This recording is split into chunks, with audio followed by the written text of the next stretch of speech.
Boom, just made it in the door. What is going on, everybody? So I set it up at for 10:15, thinking I would probably get here a little bit early, but that was a lie. I just got in the door, so as you can see, I'm tired.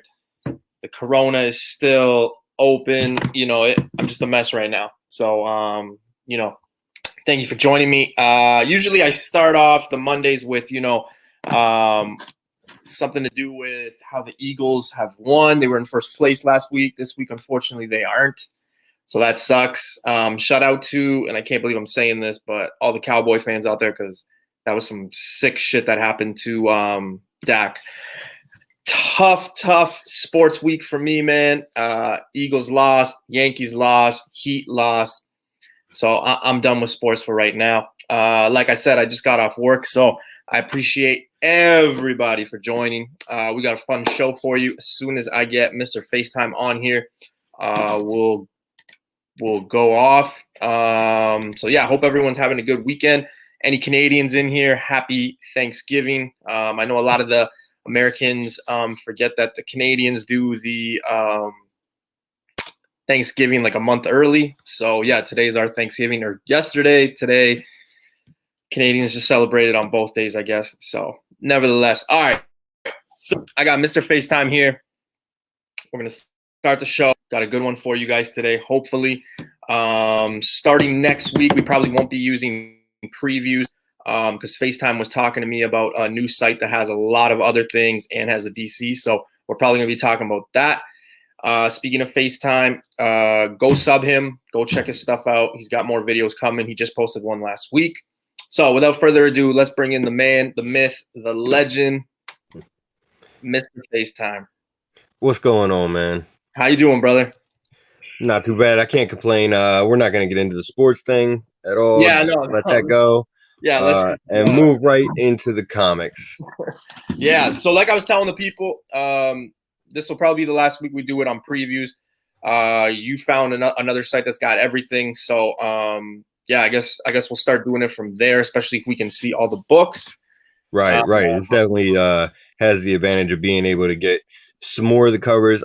Sometimes it does show covers, like it'll show like a stock thing that just mentions that there's like a 1 in 50 if the art's not finalized on it yet or whatever. Yeah. But you at least know that this cover is there and it's coming out, whereas previews hasn't been showing that. And we also get DC out of it. Sorry, guys, I don't have my cup. Yeah, that's huge. That's huge that we get to see the DC stuff, because I know a lot of people, they complain. They don't like the fact that previews doesn't have it anymore. So it is nice to know that we have a site now where we can see everything. And like you said, just those variants, right? Like a lot of people, they want to see those variants. Sometimes it's annoying that, previews only has like 1 or 2 covers, but, Right. I mean, yeah, you just don't get enough information from previews, which is crazy to me. I mean, like you would think that they would have everything. You know what I mean? Like, right? Like they're the authority on it. Like that's what their job is. Half-ass it like that. What the hell? Jeez. Raider Bear. Yeah. I mean, congratulations on those things. Actually, I predicted that Vegas would beat Kansas City, and everybody laughed at me. So it is what it is. Was actually pretty surprising. I mean, I thought Kansas City was going to take that too. I had a gut feeling. And today at work, everybody was like, "Man, I can't believe you picked that." And I also picked Miami. So, people thought it's a divisional game too. So, those games are always tougher. It's the one reason why I was like, you know what? It's going to be close. This is probably the one they lose. But anyway, guys, I'm done with sports. My teams have all lost this weekend. They're out of the playoffs. They lost the championship. So enough of sports. Let's get into comics. Comic Kid Collector Comics. Sorry, I was looking at Lost Kid. Too many kids. But what's going on, brother? Thanks for joining. Another man, the legend, Mr. Ultra Maximus. Thank you for joining, brother. How many of those did you have on the way home? What's that? I said, how many of those did you have on the way home? Nothing, man. That's like my first beer. I've been working since 5 a.m. 5 a.m. till now, man. It's been crazy. Oh, you got one of them long days. Yeah. So for me, I am donezo. All right, guys. So we're gonna get into it. We're gonna start off with image. Actually, there was a cover that I actually really liked, and I was surprised. Dun dun dun dun. But Which one's that? well, we'll start at the top. So we got Bitter Root, the trade paperback. We got Commanders in Crisis #1. That Commanders in Crisis series is looking to be pretty decent, apparently. So I mean, there's a lot of covers coming out for it. Of course, there's the Momoko that's going to be on everything until she's only on Marvel here in the near future, I guess. Which one is excuse me, which one is she doing? You know what this one reminds me of? That Strange Academy one. Right? Like it's almost like identical in a way. Now, obviously not 100% identical, but it literally just looks like that. When I'm watching this or when I'm looking at this, that's all I can see is that Strange Academy one. Right? And is it killing you looking at that infamous Iron Man pop over there? Yeah. I thought it might be. Didn't that one already come out like in the summer, like in July or in August when they did the San Diego one, I thought? Yeah, it was supposed to be in September or something like that. Yeah, I thought it was the original release date. Huh. I'm gonna have to come get it, man. I picked up that comic, so like, you know, it only makes sense to go get that pop, I think. Of course, exactly. You gotta have the set. You gotta complete the set. Any leaks on Venom 29 for next week? Wow. Well, we'll wait till the end. We'll wait till the end for that. What's up, Universe X? Evan, thank you for joining, brother. So yeah, that's. I don't know, man. I don't really like that cover. I do like this cover though. I'm not sure why. I prefer this one. Yeah, there's actually several covers for it that have been pretty decent. There's some store exclusives that won't be on this site that look really good. Like I said, there's a shitload of covers for this thing. This is like the new Vampirella or like Red Sonja, I think, where you got like 50 covers coming. So how many we got? We got 1. We got 4, 8 on here. I don't know how many else. Yeah, and that's not counting the, I'm sure, like 20 store exclusives. Yeah, exactly. I think for Image this week, the best book that they got coming out, I think, would be Firepower. I mean, obviously everybody's on that. You got Firepower #1, the second printing. You guys know how I feel about second printing. And then to top the cherry, what did they do? They go, hey, why don't we do Firepower #3 and do a second printing for that as well? Of course. You got to get the reprints. Yeah, I don't know if I'm going to pick any of these up, to be honest with you. I like this cover, though. I think it's cool. Yeah, I'll get the main issue. The reprints, they're just recolors. If a reprint is just a recolor, like if I'm not even getting a new cover, or at least slap some damn interior art on the front and call that a cover, I can't mess with it. Like, give me a little bit of effort for my money if I'm going to spend it recklessly. Yeah, even this one looks just so basic to me. Like, I don't know. I mean, it is pretty basic, but it looks really clean. I like it. Yeah, I do like the blue. I won't even lie. I do like the blue. Yeah, the blue background with it, just, I don't know, it's really clean looking. We got Redneck #28, Stealth #6. Redneck was pretty good early on, was it not? Yeah, a lot of people were into it. It's another Donny Cates book. So, I mean, it's a Western, and there's a niche market for it. I'm not a Western guy. I'm not a Western guy either. I've heard it's pretty good. I really didn't get into it even when it was, you know, at its peak and for everybody's interest. But yeah, there's another one actually that you got up there. Stillwater second printing there. I'm not sure. I think that there was somewhere that showed the image for it, and I believe it is a different cover. Yeah, and that's the other thing I'm a fan of previews with is, you know, like you're almost Monday night, Tuesday, and you're not even close to getting like the image. You know what I mean? Like it's right. Like it's about time to have that worked out. It's annoying, man. Like I get it, like you're ordering a month in advance, something like that. Then okay, yeah.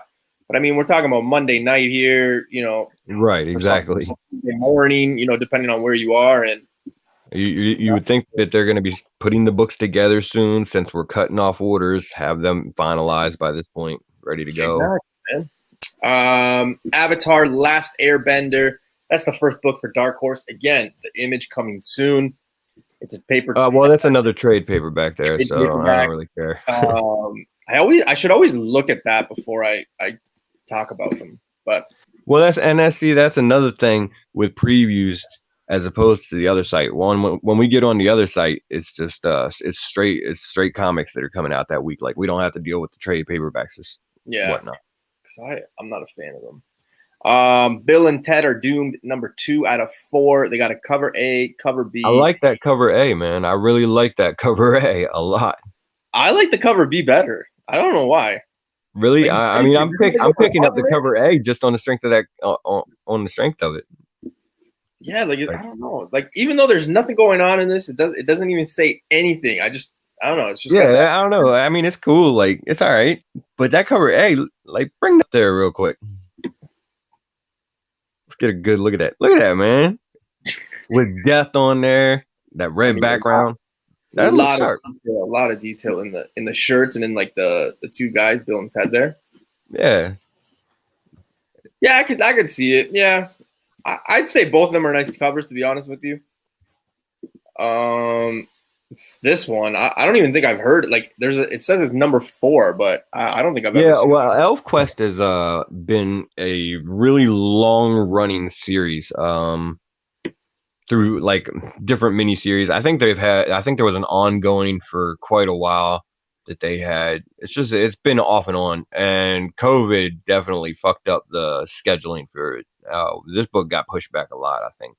I just finished watching Smurfs, like Secret World or whatever, with like my 2 little nephews over the weekend, and this is what it reminds me of. I don't know why. I mean, I don't know why. Like I'm seeing Smurfs. Like when I see this cover, I'm like, why is this reminding me of Smurfs? It's really weird. Maybe like the color and I guess the back. I don't know, man. Stuff. Like, weird. I'm seeing Smurfs everywhere lately, man. I don't know. That's what happens when you have like little kids or nieces or nephews. You're watching all that stuff. You're like, oh man. That shit happens when you have acid too, newbie. What are you doing? Jesus. What do we do? What do we got here? True Lives, Fabulous Killjoys, National Anthem number 1. Wow, that is a title. Yeah, that's a hell of a name right there. Ooh, man. I could totally see this getting a abbreviation soon. Dope cover. I think it's cool. Yeah, and I reading through the synopsis, it sounded a little interesting. It's a different kind of book, I believe. It's about a band. So yeah, it's got that vibe. Yeah, it's kind of TV chord and reality. Yeah, it's not a bad cover. And then you got might be worth a look. Fabulous Killjoys, National Anthem number 1, cover C. So we get cover A, cover C. We don't get cover B. No cover B. Like, thank you, preview. I kind of like comprehensive. Yeah, I probably won't buy it or anything, but it's a dope cover. I mean, I may pick it up, just check it out, see where it's at. It is a number 1, so you never know if there's possible, that's the key with number 1s, right? Origin stories, you got all that stuff, possible first appearances. I'm not saying that there will be, I'm just saying usually that's the case, right? Yeah, I mean, definitely. And I mean, it's a new book. Like I try if I can swing it that week and a new book's coming out, like I'm gonna try and grab it if it has potential to be interesting. And give it a read and see where it goes. I don't have to pick it up next month or anything, so. No, there was what was there last week? Oh, I can't remember the book. I'll come back to it. Yeah, there was a book last week that we were talking about, and it literally was like huge stat. I remember saying to Keys, I'm like, did we not just talk about this book like on Monday? but I can't remember because everybody that I was talking to in the States were like, "Oh yeah, I can't get it," and I was thinking, I'm like, okay, well, there's a stack here. But I can't think of the book though. It'll come to me. It'll come to me. Okay. Well, let me know when it does. We're gonna move on to IWD Publishing, and we got. Are you sure you didn't have? Are you sure you didn't have a couple of those on the way home? Try reading that name one more time. IDW Publishing. There we go. There we go. That's what I said. No, you definitely inverted the last two letters the first time around. IWD. Oh shit. Oh maybe, dude. I'm so exhausted. I've been up since, like I said, 5 a.m. It's just been a long ass day for me. Yeah. So we got Crow. This is the paperback. But yeah, it's a short list here, guys, because we got Sonic the Hedgehog number 30. Yeah, Dark Horse is taking it easy on us this week. Yeah, we got 2 covers. You know what? I came across that a 9.8, that Sonic the Hedgehog, like that newspaper thing that we were talking about. It's like it's not a new. It's like a newspaper / poster or something like that. Do you know what I'm talking about? Yeah, it's like the original, like when the game first came out. Right. I came across a 9.8, and the guy was selling it, I think, for like $80 Canadian.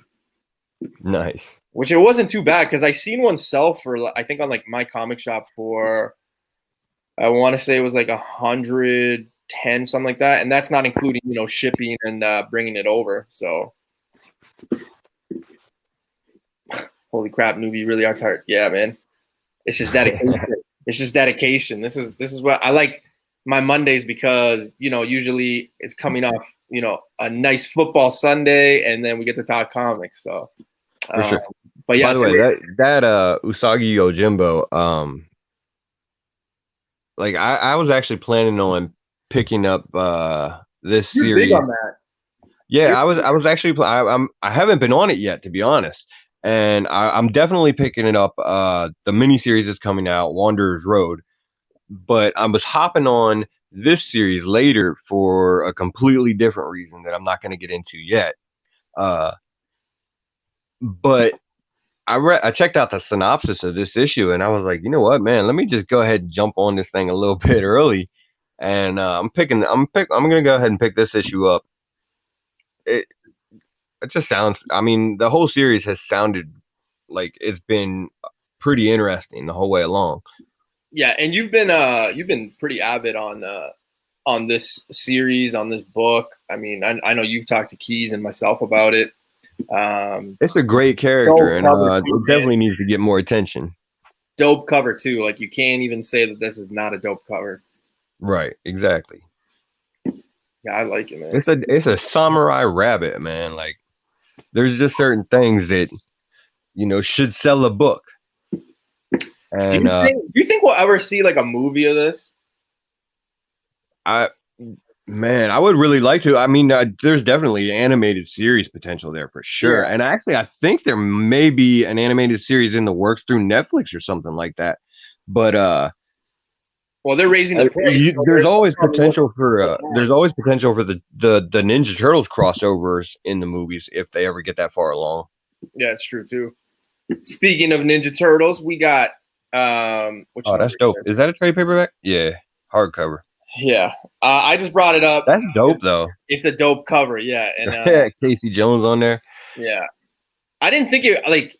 At first, I'm like, what the fuck? But then you get the close up of it, and you're like, man, that's pretty dope. Right. Yeah, I like it. I mean, I would buy it, but not really. I would rather have the floppies, of course. So yeah. So we're gonna pass Marvel. We'll go to Marvel a little bit later. We're gonna jump right into Dynamite.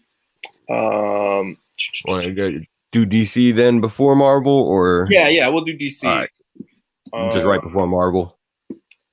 Yeah, guys, my nephews are 3 and 4 because I know somebody had asked to put the boys on. I don't know if I could put the boys on. I think my sister would kill me. But Death to Army of Darkness number 5. That's a limited edition Virgin. Now, this is where we get into, those $50 books that I was talking about the last couple of weeks. There's a lot of them. Right. Dynamite's big for that. Yeah. Again, I mean, if you like them, go for it. I mean, I think I've only found like one or two that I've liked, but I've never really pulled the trigger. I just think that I'm pretty sure I need to get that book that you're highlighting right there. this one right here, Yeah, Dynamite yeah, number one, Dynamite #1, the 11 copy FOC incentive. I'm pretty sure I need that book. Vampirella. Is that what it said? Yeah. It's not bad, man. I like the cover. Usually, it's the cover that usually gets me, right? Battles Evil does not. So, what's your interest in this one, Face? Just the cover, man. It's dope. Is this a number? Number one too. Okay, wait. It's number 111 copy. Yeah, exactly.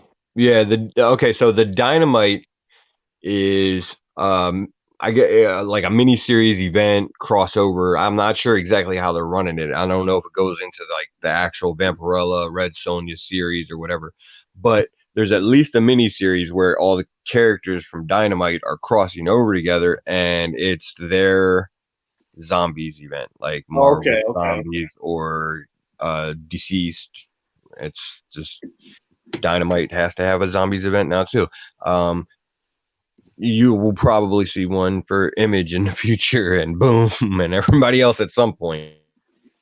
I mean, zombies and all that jazz, that usually sells, right? So, I mean, why break the bank or whatever the saying is, right? I mean, just keep doing it. Yeah. There's Right. another one here, the black and white.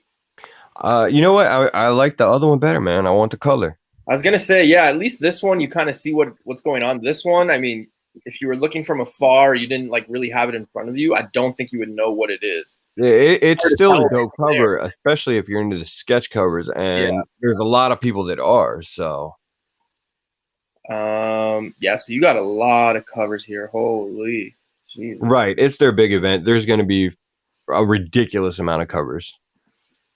Man, yeah, this is way too much. Jesus. Let's see here. We got Killing Red Sonja. Yeah. I don't think. I mean, Face. Do you collect Red Sonja?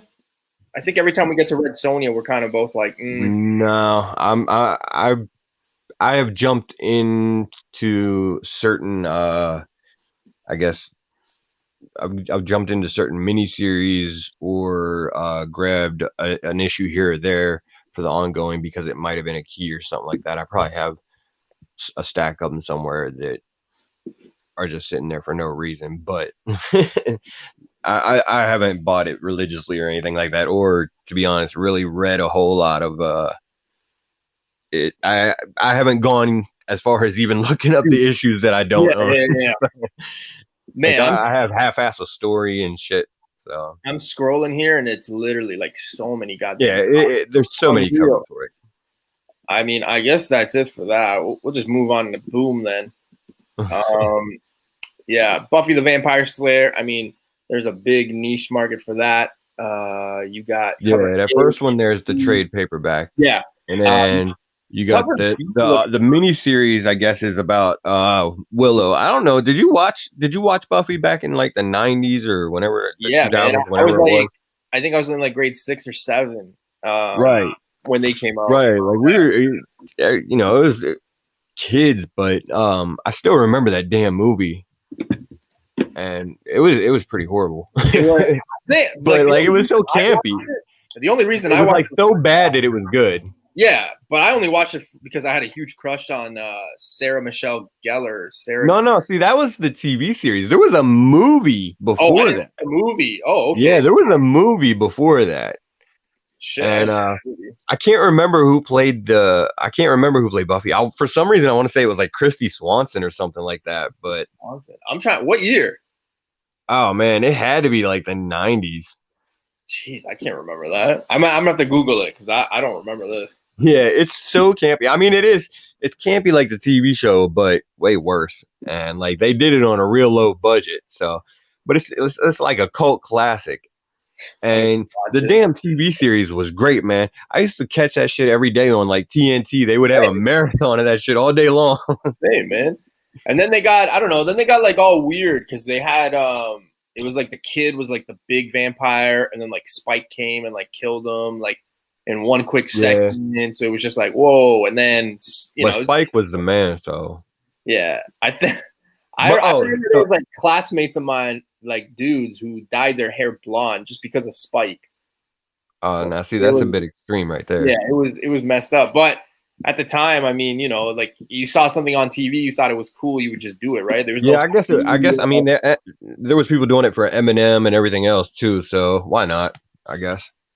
Buffy's legit. I binge watched a crap ton of episodes a couple months ago. Is it on Netflix? Yeah, this is what I like to see. The young ones getting into something good like Buffy. Like, he has an appreciation for it already. This kid has taste. Where is everybody binging it though? Because like I don't think it's on Netflix or it might be on Netflix. What do we have? We got Netflix, Disney Plus, Prime. It's on one of them, man. Yeah, the only thing we don't have is like Hulu, because that's not really like Canadian; it's more American. Well, you don't even really need that anymore if you got Disney Plus. Exactly. Like, who gives a shit what's on network TV anymore? Man, I heard a rumor, and they were talking. Other than the CW, I don't know if it's a rumor, but that Netflix is going up in price to like almost $30. Oh, really? Canadian. Oh, well, I'll be dropping Netflix then. Oh, well, Canadian. So I don't know what that's American. Maybe like $17, something like that. Right now, we're paying. I think. Man, I don't even want to pay that. I know. I can just find a website and stream their shit illegally. I mean, what? You can't be saying that. All right. Yeah, come find me. We got Lumberjanes number 74. I don't know how I got the 74 issues because bro, there was a big announcement this week that Lumberjanes is getting a series on like HBO Max or some shit. Oh shit, really? Yeah, no doubt. Oh shit. Maybe that's why it's not a book that I've been into or anything like that. But yeah, that was a pretty big announcement that they got one. And the crazy thing about it is, like, they also announced that they're ending the series at 75. Like, it's done. What? Right. At the same time as they're getting a show. Man. So yeah, they got a few covers here. The original, I don't mind this blue one right here. We got Once and Future number 12. Now, I'm going to be honest. I don't remember seeing this, like the last couple of issues. I don't remember seeing this at all. Man, I'm trying to remember, like, because they even got one right here. It might have been another one that got pushed back too. Really? It's possible. I mean, there's so much stuff has been pushed back with COVID. Yeah. You got number 8 second printing coming out the same week that number 12 comes out. So I think that's a little interesting. You got Red Mother number 9. I think I had talked with somebody who said that they read from like 10 to 15 or something like that. I don't know. Of Red Mother? Red Mother or something like that. I think it was like a comic owner or his like wife or something like that. She was talking to me about it. Read 10 to 15. They're 6 months ahead on their book. No. Sorry. I was looking at the wrong number or wrong cover. Sorry, my mistake. Oh, I was like, how the hell? Mistake. No. That's impressive. I've never heard of a comic book being 6 months ahead. No. Sorry. Not 10 to 17. 1 to 5. I apologize. Oh, okay. That makes more sense. Yeah. Sorry. I'm like, whoa, wait, what? No, I was reading something else, so I apologize, guys. Let's see here. 7 Secrets, number 2, second printing. Man, 7 Secrets is a great series. If you aren't on it, just check it out. It's worth the read. Are they all coming with poly bags? Because somebody had told me moving forward they're going to be doing a lot of poly bags like they did the first one. It's very possible. They seem to be doing a lot of spoiler covers. Yeah, I don't know who told me that, but they were like, yeah, because I was talking about that number 1 issue and how it came in the poly bag, and people are like, oh, I think that's how it's going to be like moving forward. And I was like, oh. Yeah, I think that's just going to be the spoiler variants that they're going to do like that. I don't mind this cover. I like it. Like you said, the story's pretty dope. I know Keys is on it, like, really good. I think it was, all credit to you.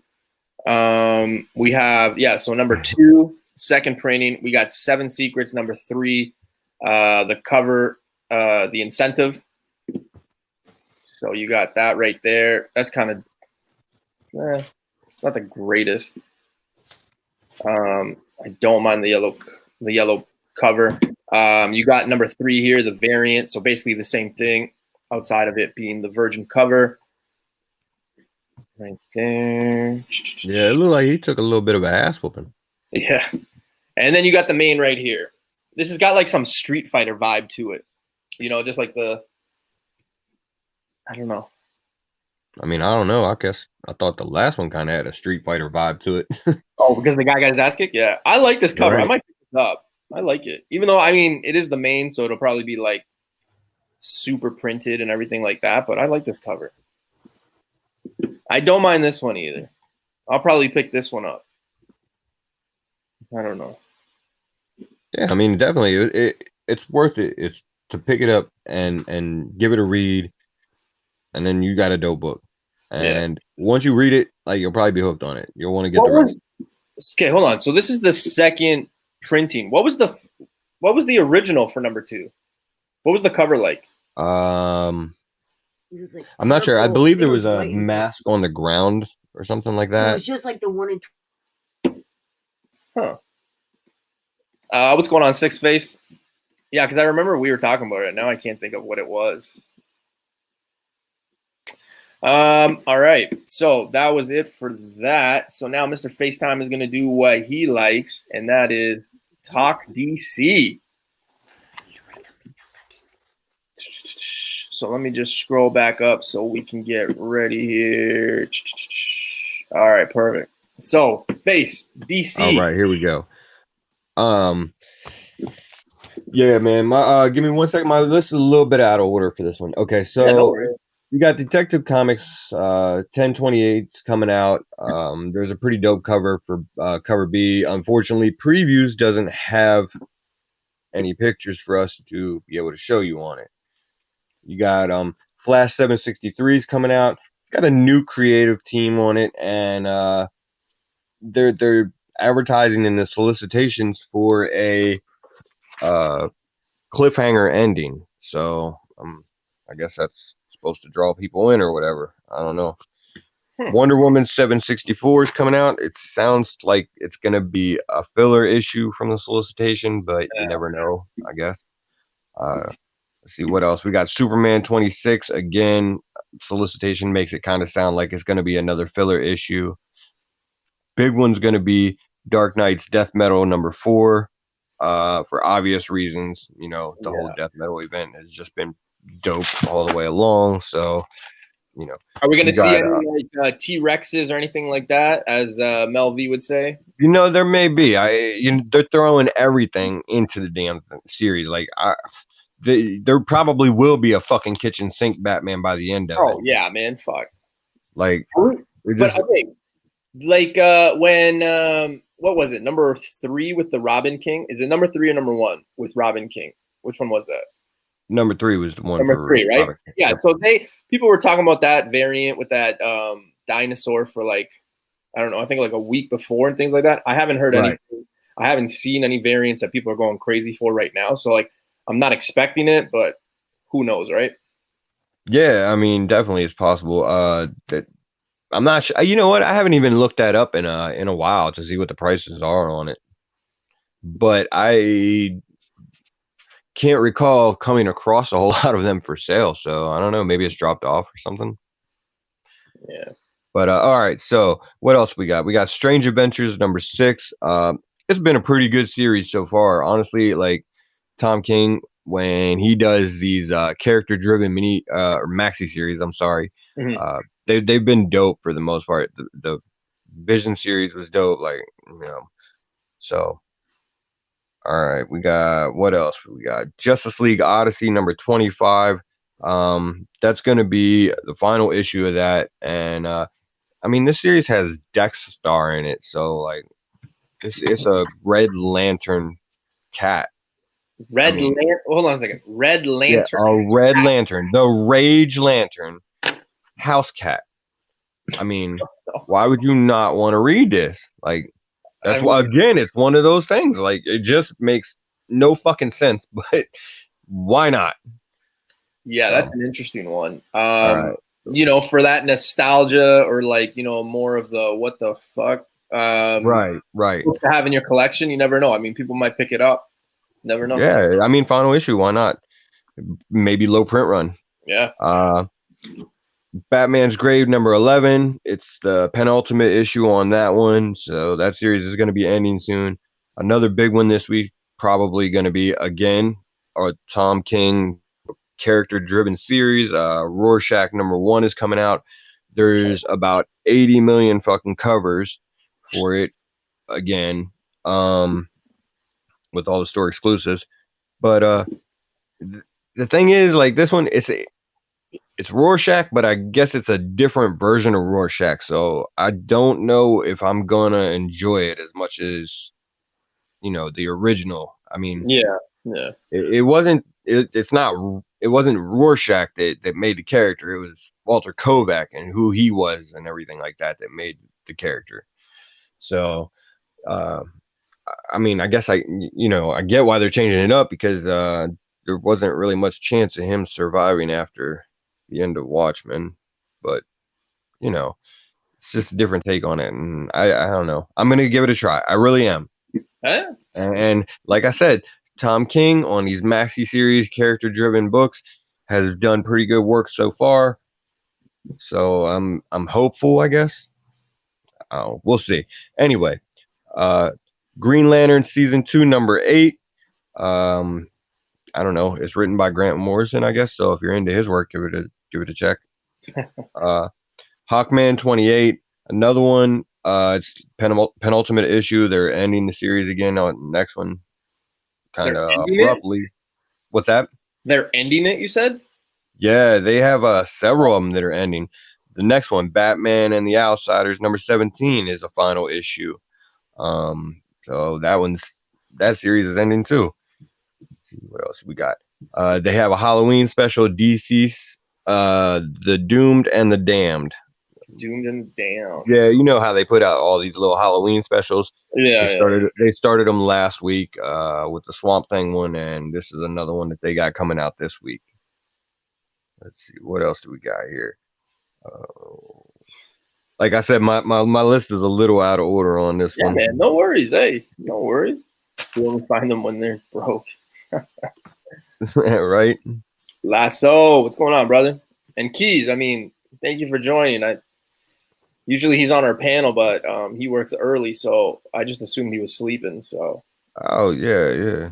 He's a fan favorite. I actually thought he was asleep too.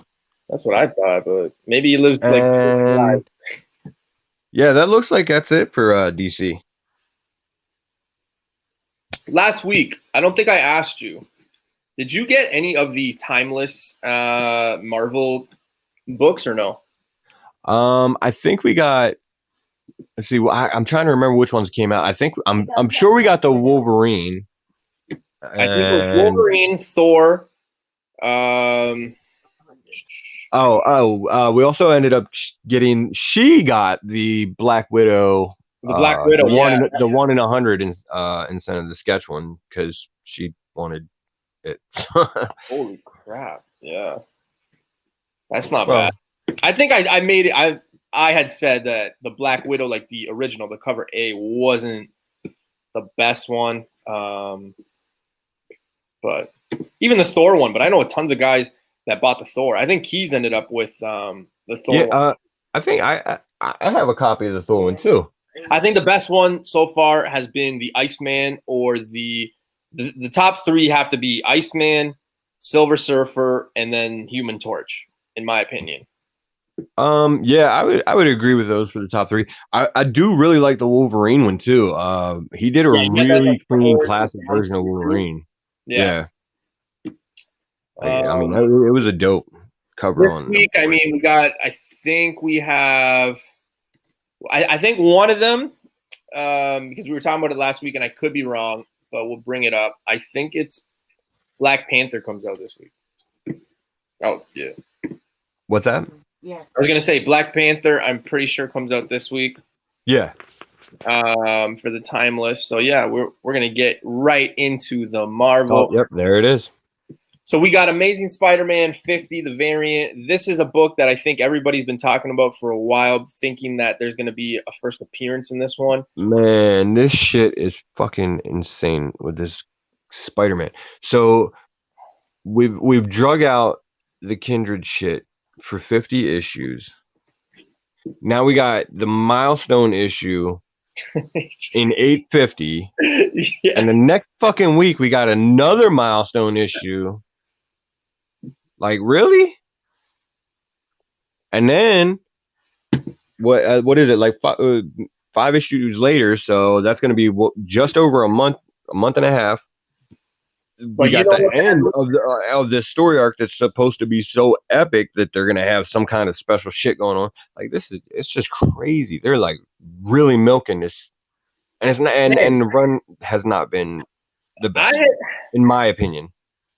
Face, did we not talk about this? Like, yeah, I wasn't gonna mention it, but yeah. So it's not. I mean, hey, whatever. It is what it is. I know Keys was like a little. I think he was upset. I can't remember. He was like, man, like just Donnie Cates that shit. Yeah. So I don't know. I mean, I guess you got to have the character kind of be relevant, things like that. Yeah, like we're not even creating new characters anymore. No, they're creating new fucking B identities, and that shit is just lame. It's weak writing. I was watching. So we went to our local shop last weekend, and the guy there had the Spider-Man from the '90s show going on. Like he was playing it on the TV, and I went to him, I'm like, man, where are you watching this? He's like, oh, it's on Disney Plus. And I was like, what? So I remember I came home and Keys thought I was joking, but I'm like, man, there's no sports. There's like no sports. I was like, I'm just going to come home and just like, catch up on some of the episodes and like, just kind of do some research on like things I think are going on. And so I was like, I'm going to watch it. And I ended up watching it. And in the show, like Harry and Peter aren't even friends until like Harry says, hey, do you want to move in with me? And that's like in the the Venom series. Yeah. And I'm like, whoa, what? Like, it was so crazy to me because like everyone assumes that they're like best friends and they, right off the hop and things like that, but they're not. Like, at least from the TV show, right? Right. So, it was a cliche. Yeah, actually, yep, exactly like Hyper just said. He hit the nail on the head right there. It was completely cliche. Yeah. Spider-Woman will be on Disney Plus too. Yeah, that's absolute. But that's like, I think that's like a month ago they announced that, things like that. So, and you know what? Let me to be clear. Like I'm not like trying to rag on Nick Spencer or Donnie Cates. I'm sure that there's obviously plenty of people out there that enjoy the runs, and I do enjoy Donnie Cates' runs on both Thor and Venom. And actually pretty much anything he's writing. The problem is that it's just like you're building these reveals up so much and trying to sell them, and then at the end you're not even giving the fans that have shown the loyalty to stick with your series for 50 issues the courtesy of like giving them a new character that they can invest in, in the future or whatever, and stick around or whatever. Yeah. Well, look at Venom, like Virus. Like, I mean, that was what, 25, 26, no, 28 was when they revealed it. Yeah. And you're telling people to hang on to this character, but at the same time, if you really love the character, go after the first appearance of Scorpion, which is already like almost $1,000 book and like very high grades. Like, it's early Spider-Man. It's Spider-Man 20, right? So yeah, I mean, I don't know. I've always been under the impression that if you are a writer for comics, you probably are or were at least a collector at some point in your life. Yeah. As a collector, wouldn't you feel kind of disrespected if you're investing your time and your money into these books and then you get that as a payoff? Like, you've invested your money into these books and then the writer just shits all over it. Like, damn your money. I'm not even going to give you a new character that's worth your investment in, like, or anything. Like, I mean, you could even look at it though, like the other way too, with what they're doing. I mean, like, perfect example, Dylan Brock. Like, okay, we have Dylan Brock, but then they're like, hey, who's Codex? Oh, it's Dylan Brock. Like, just things like that. Like, they're just using the same characters. They're not really spicing it up or giving us like a, like, I don't think anybody was shocked with the Codex one, right? Like, I think people were shocked with the virus one only because of the fact that it was just like, what, really? Like, that is like a very it's because it was just so like, it was just so lame. Like, Lee Price would have made the most sense, because now you have a character that's sticking around as more than just a supporting character or whatever. Or like with Key's theory, if you would have brought back someone from the jury who could stick around and be a potential, but Scorpion already has the potential to be a fucking villain. He's stuck around for how many years as it is already. Yeah, absolutely. It was unnecessary to do that with him, and then especially to have. Never mind. Never mind. Here, the virus is Scorpion pissed me off after I bought the 1 in 50 and 2 1 in 25s. So mad. Man. Yeah, I mean, it was just like spitting in the face of everybody that invested the money in that. I mean, I think I thankfully I'm lucky in that I wasn't worried about it enough to invest a whole lot of money in it. But if I could imagine if I had, that I would be even more upset about it. No, when we broke the news here of who it was for number 28, and it was coming out a few weeks before that, like, I sold all my 25, 26, 20. Like, I was just like, no, it's stupid. The free comic book that was going for like almost $20 before, you can't even give it away for free now. Like, in my shop, I posted a video in one of my shops, and there was like, I think maybe like 30 to 40 of them. Nobody's picking it up. It's a joke of a book. Yeah, I mean, it really hurt. Yeah, because we were all on it. We were all on edge of, like, everybody had their theory, and it was fun. Like, for like a month and a half, everybody was, it was like fun. There was like something, because it didn't even have. It wasn't even that it had to, like, it wasn't necessary to drag it out any longer or anything like that. When he revealed it was fine and everything. Just the reveal of who it was, just so disappointing. Yeah. And this is very true too. I understand that since COVID-19 happened, the cons are off, and the artists are trying to get some of that income back. Absolutely. Absolutely. Right. Yeah. I mean, definitely. And sell your books for sure.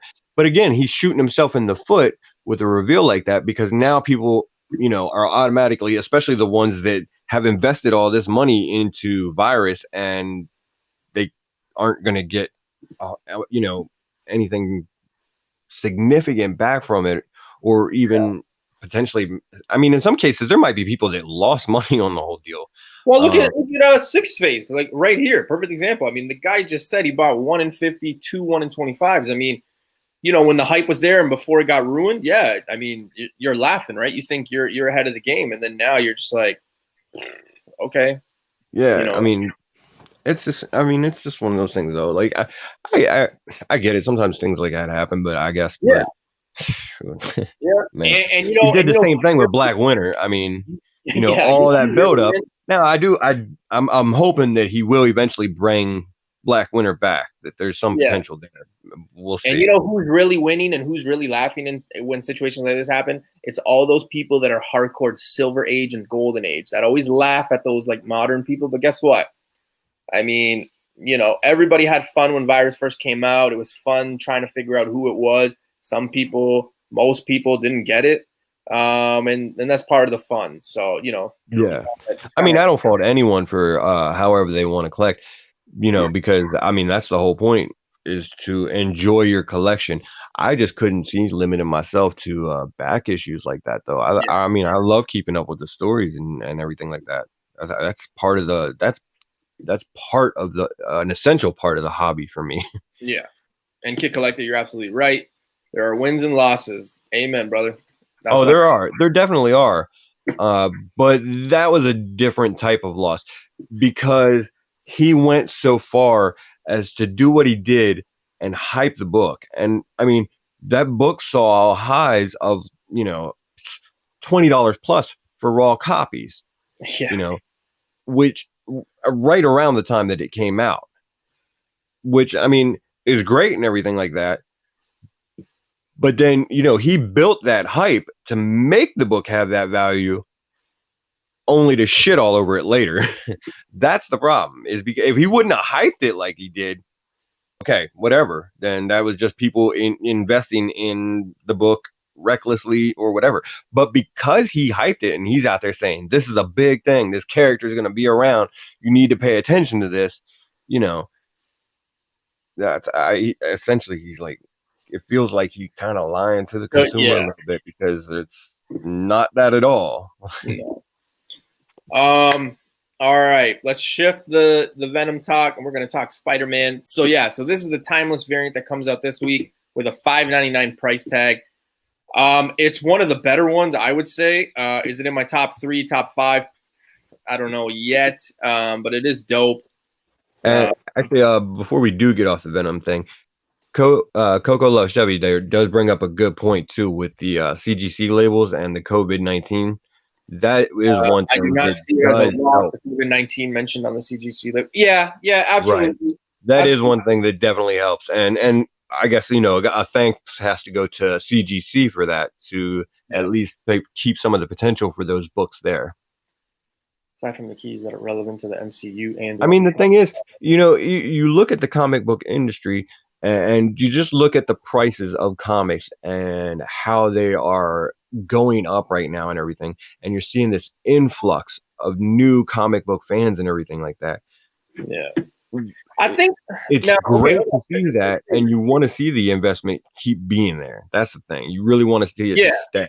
Six Face. Sorry, can you just like elaborate or like just so like you're saying, aside from keys that are relevant to the MCU and or modern comics, Silver and Golden Age are dead. Long live Silver and Gold. So the thing is, like Silver and Gold, I mean, Gold, that's just like a separate genre on itself, right? Like I'm not a Gold guy. I know Gold's tough because that's a lot of trying to find the best copies that you can find, and with their age, man, you gotta be careful with those books. They're delicate at that point. Yeah, Silver. I mean, when you're talking Silver, you're probably talking about the most popular first appearances and things like that. So me personally, I think Silver is where you hold your money. I mean, if you buy a book for $600 today, I mean, probably 3-4 years from now, you're looking at about an $800 to $1,000 book. I mean, that's just my opinion. I've seen it with a lot of books. Well, let's be honest. I mean, that return on investment is shit. If you're doing that, I mean, that for like that's your income, then probably not the best way to go about it. No, but I mean, like holding value and things like that. Yeah, for sure. Case in point, Iron Man 1. I'm not just saying this because I'm an Iron Man guy, but Iron Man 1 about 3-4 months ago, you could probably pick it up. A really nice mid copy, 5 to 6, somewhere around there. You can pick it up for $500. Now you go back and you look, and you're looking at almost 8, and it's only been 4 or 5 months. Right? There's no significance. He's gone. I mean, there is significance, but like nothing's happened in this last 4 months that's like, oh my God, Iron Man's coming back. Like, you know what I mean? Like the character's done and things like that, but it still holds value. Why? Because it's an important book. So I think that's what you're going to see if you buy those Silver Age books. It's going to hold its value. It's going to hold its investment in the long run. For sure. And like we were talking about earlier, the influx of new comic book fans, it's only a matter of time before they start looking into those books too. And, you're going to see a lot more of them coming out and getting slapped. It's, man, I really hate to have to frame it this way, but there are a lot of older collectors out there that have books that, as much as it sucks, and we're going to be those guys someday, are passing away, and their collections are getting handed down possibly broken up and disseminated, and you'll see some of those books, like, because they're always going to be in the marketplace. Yeah. You're going to see golden age books still there from time to time. Like, it won't be, it'll shrink over time, of course, slowly, but they're going to be there because people are going to do what they need to do to protect them and everything like that. And you'll see the new collectors start diving into those books too, and it'll get real competitive again. Yeah. I mean, look what's going on with look what's going on with ASM 300 right now. The price on that is shooting. Dude, man, that one is killing me because Venom is like number 2, number 3 top favorite character. I almost bought one. I almost bought a 9.2 graded in June for about 600 Canadian. Oh man. Nice. And I got talked out of it by a few people. They're like, no, man, like, just wait. It's going to die down, blah, blah, blah, blah. So I went on like last week to go check it, and it's at like 800 or 900 now. And I'm like, Jesus Christ. Yeah, I don't, it may die down a little bit again, but I don't know that it's going to go back down to those levels. No, I think it's going to pass $750 book. I really do. Yeah, I think it's going to continue to go up. To be honest, I don't think you're going to see it go back down at all, but no. And I guess cross your fingers, maybe. Yeah, I don't know, man. It's just because I think we are going to see more of Venom even after Venom 2. I think we're going to see him with the MCU and things like that. So it is going to be a book that will rise. I think it's a character that moving forward, even for new fans now, like, if you think about Null and you think about all these characters, like deep down, probably when we get to like our 50s or 60s, I mean, these characters might be around, then you're gonna have to have Venom. So like I think that the pop culture for Venom is here now. You know what I mean? Like, he's a household name. It's not like in the early 90s when, like, people would say, oh yeah, I like Venom, and it's just like, oh, okay. Like, oh, okay. Now, you know what? Not to bring it back up again, to dwell on it or anything like that, but just as a brief mention, how many people do you think are more scared to invest money in all of the Null shit now, given how Donny Cates has shown what he's done with these new characters? So you know what I mean? Like, do you feel comfortable making that investment anymore? Like, I'll tell you right now, I came across a situation in the last couple of days. I think it was last Thursday, last Wednesday, somewhere around there, where I came across a situation where a friend, well, he's more of an acquaintance, but he was like, hey, listen, I want to go in 50-50 on this book. What do you think? It was the first appearance in Null. And I was hyped. Like, I remember going the first day, I'm like, all right, I could do, 50-50, whatever. Like, I could afford it on my own, but I was thinking like, okay, it's less of a loss. So why are you doing 50-50 on this book? Oh, just because, like, I don't know. Like, I did 50-50 on like a few books, and it's just like, how does that work? Like, you get the babysitter a week and then you give it to them and they get the babysitter a week? Like, you just pay half and half and that's it. Whoever comes up with it, like, I have books that I've bought with people like 50-50, things like that. Most of the time it's just books like it's like an investment purpose only. Yeah, so you got to be just intending to resell that book, right? Yeah, but like, that's the only thing I could see for it. I'm just hesitant on because of all the, all the stuff that's recently happened. I just don't want it to come back to bite me in the ass, kind of thing. Right, like Magic Lasso said, where does that book live when it's 50-50? Right? And I'm trying to. So that's a resale thing, I'm guessing. Yeah. Totally resale. Totally resale. Yeah. But it's sometimes like I have buddies who, like, they want to get into the hobby and they're like, hey man, like, I'd rather go 50-50. Like, do you mind? And it's like, I'm looking at it as an investment reason only, right? So, right, I got you. New characters, yeah, exactly. Kid Collector saying new characters. What new characters? Null has a very game changing. We're gonna get done with all this shit, and you're gonna find out Null is like fucking J. Jonah Jameson or some shit. Well, hey, hold on. This could be an exclusive right here, but Null has a very big game changing surprise. I am definitely not calling the shot on that one. Big game changing surprise. I mean, wow. Rumor but is, I will call the shot on Venom 29 and say that it's going to be a filler issue with not really anything significant. I just got that feeling from it, man. Yeah. I'm gonna. It's not gonna be a big one. Ultra saying Null isn't in the MCU for 20 plus years. Don't believe the hype. Listen. Yeah, no, I agree completely. Like, I don't think we're gonna see Null anytime soon. There's some people that I really follow. I really listen to words they say.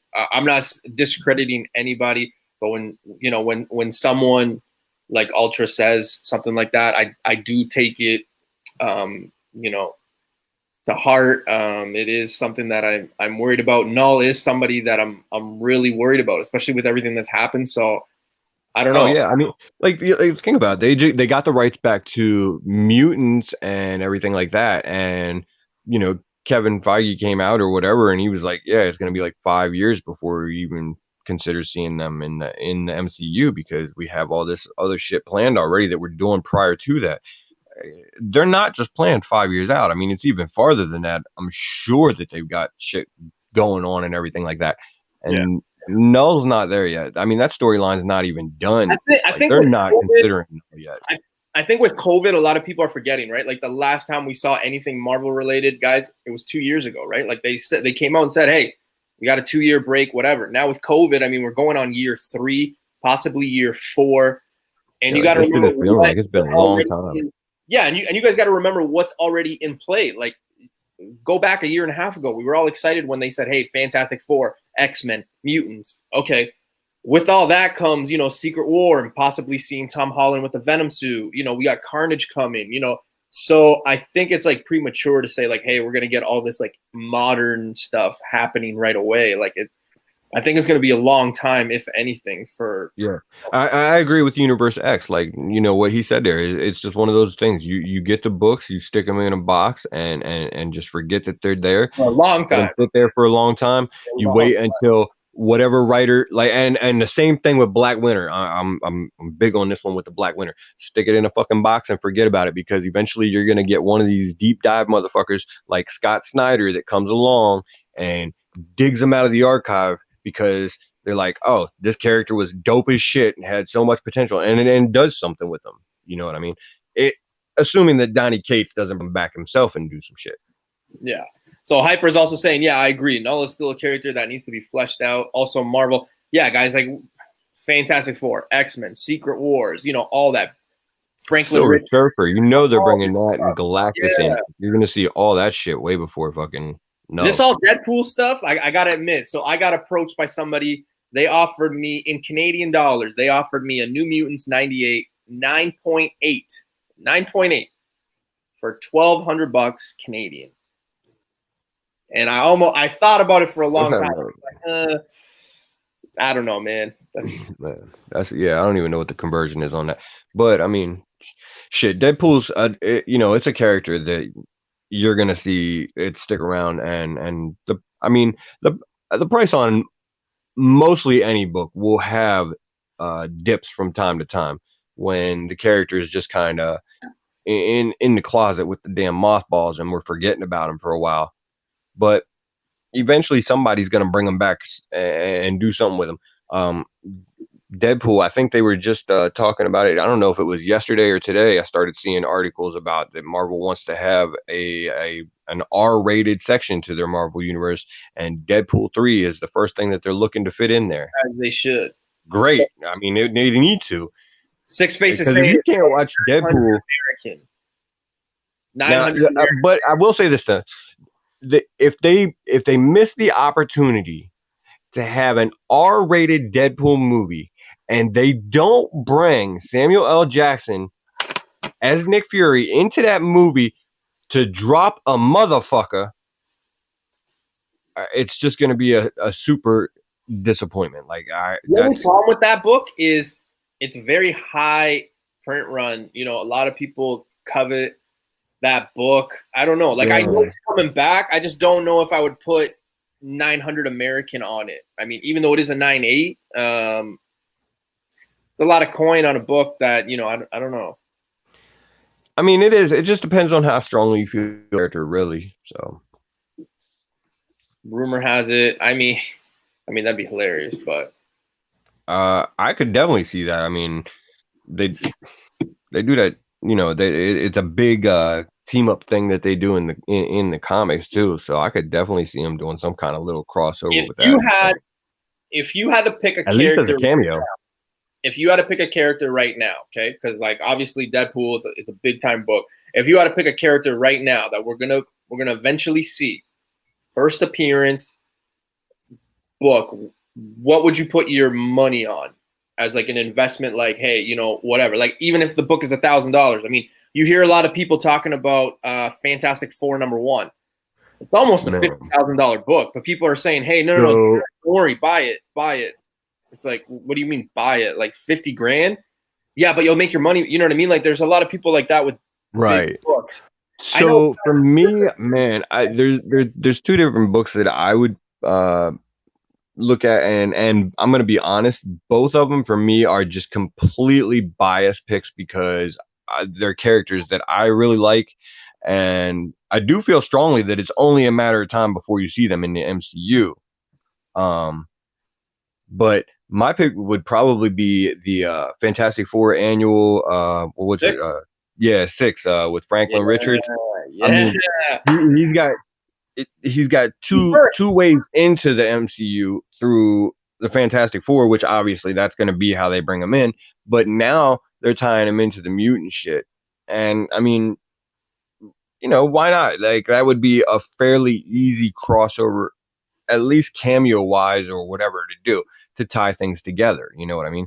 And there's a precedent for it there because he's a mutant, so it would make sense that they would have some kind of, you know, like I don't know, Beast shows up whenever they're running some tests on him or something because Beast is an authority on mutants or whatever, you know, something like that, just to connect stuff together. The two that I was kind of thinking that I thought maybe you would go for, and as soon as you said Fantastic Four, I thought you were going this way. But so there's two books that I was thinking about, and Coco looks heavy. He's got one of them, Fantastic Four, 48, First Galactus, and First Silver Surfer. I think that that's important. Yeah, that's definitely another good book. Yeah. That's a pretty high price range book already as it is. That one is kind of the same price. You're looking at about like grade maybe 1,100 Canadian. So yeah, it's another one. Like I mean, they're just it is what it is. The prices on them are already just going up, and they're going to keep going up. Yeah. The other one that I would think, and this one, I mean, I'm not really in love with, you know, either of the characters like that much, but I mean, it is one of those books that is iconic to any collector, and I'm sure every collector would love to have it. I mean, I'm not saying I hate these characters. It's just they're not really, you know, like if I had an Iron Man 1 or like an ASM 300, I'd probably pick those because those characters mean more to me. But you're looking at, you know, Hulk 180, Hulk 181, right? It's an iconic book, you know, first appearance of Wolverine. Depending on what side you are, you're going to say 180 or 181. But it is one of those books that when you go to someone's house or you go to a shop and they got it, I mean, it's a book that you're staring at, you're looking at, you want to touch it, you know. Oh, for sure. I mean, it's the first appearance of Wolverine. You know, either way, like obviously, if you can swing it, I would say just get both. But that's a hell of an investment. Jorge saying Miles, because your kids are going to grow up with that character and they will hunt for Ultimate Fallout when they're all grown. The problem with that book is, though, okay, so here's the thing with that book, and I've talked about it a few times, is this. When you're talking about Amazing Fantasy 15, you're talking about a very low print run book. You're talking about the, you know, one of the meccas of comic books. It's the first appearance of Spider-Man, the origin, things like that. A lot of people who are banking on this Miles thing, yes, absolutely. However, there's so many goddamn covers and there's 3 different prints. So you got to keep that in mind, right? Like there's going to be a lot of covers and a lot of books that are very high grade and really good shape. And I think that's going to devalue it moving forward. I don't discredit that it is a nice book to have, absolutely. But I don't necessarily know. Maybe I think devalue would not be the best term. I think maybe stabilize would be more of a stabilize. Yeah, because, you know, I don't think you're going to see any real huge drops in it or anything like that. Like it's going to have a nice price tag. Yeah, going forward, but because the investment value is there, and Miles is that fucking dope character that's gonna stick around. Yeah. Like, people love the character, and good reason. So, the value is gonna stick around, I think, on it. I don't think it'll be any significantly huge dips. This But next I do book, think it will stabilize more. You won't see the aggressive jumps yeah, that you've seen recently in it. yeah, absolutely. I think just with nothing going on too, like I think we're switching, like every 2 weeks it seems like, oh my God, this is the book to have, and everybody goes crazy, and then oh no, this Oh is yeah, the book, and some da-da-da. little rumor comes out, and then there you Yeah, go. There's I think like it's like there's all this nothing heat really on it. going on. You know what I mean? The other book Right. that I was thinking about too, and it's kind of weird. Not weird, but like if you were to bought this book maybe like I don't know 6 to 7 months ago, you probably would have got a better deal because I have looked at it. What it's going for now compared to a few months ago, and Submariner #1, like Six Face, you are on the money, man. It is a must pick up. But that book in the last like 3 months, even 2 months, has skyrocketed. Like, Yeah, I yeah, mean, Namor's a character that everybody has talked about for a very long time, coming into the MCU, and really, it is just probably a matter of time at this point now that if rumors are true that they do have the rights back in Namor now, so you're gonna see him cross over with Fantastic Four for sure. I I mean, just hope they do him proper and he's not like just some dude that's walking around in like a fucking Speedo. You know what I mean? Like, yeah, well, I mean, like, look, hey, listen, DC managed to do something pretty decent with Aquaman, so yeah. like, I'm pretty hopeful for what Marvel can do with Namor. I mean, Marvel has done right by us for the most part. We're not going to talk about Iron Man 3, This but book, and Panda, yeah, I think I mean, you're absolutely right. I mean, you have kids, right? And you oh, for probably sure, he's the new Peter Parker. side, you know what I mean? So you're definitely right. I'm not saying he's not going to last. I'm just saying when people try to compare this Ultimate Fallout 4 and Amazing Fantasy 15, I think that there's some things that we have to look at, right? I mean, you're not finding a lot of 9.8s Amazing Fantasy 15, right? Where, Ultimate Fallout 4, a lot of people, they have, and there's so many copies and they're so different and there's so many covers, right? So Right. that's it.